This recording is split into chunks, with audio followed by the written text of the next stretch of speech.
Alright, so people don't know how to polo wrap horses, so we're going to do this today correctly. You want your horse's leg standing on it and not behind it.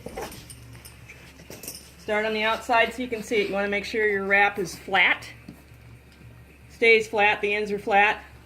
You want to pull just enough so that you can feel the elasticity in the wrap. You don't want to pull it all out because it's too tight. That's something you got to be really aware of.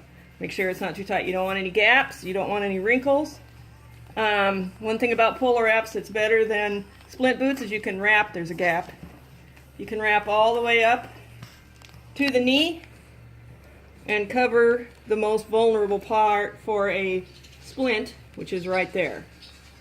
This is the most vulnerable part. And usually splint boots leave that open. So with a polo wrap, you can cover it. Okay. So, and then you wrap it. Okay, so we're going to do it again.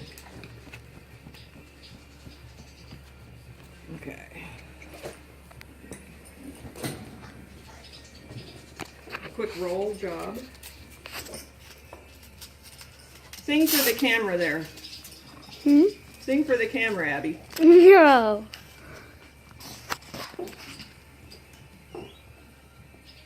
The radio is reminding us that God's love never fails. Alright, so we're going to do this again. Make sure the leg is relatively clean. You don't have to have a bath, but relatively clean.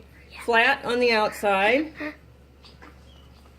Don't start on the inside. You can't see what the wrap is doing, so you want that flat. And once you start pulling a tendon, you want to always pull it in the same direction. So I'm pulling these tendons from the front to the back.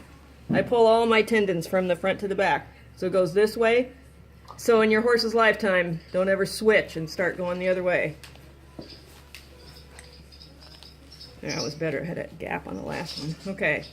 And then you finish up here high where a splint boot can't go or stay. And you're done.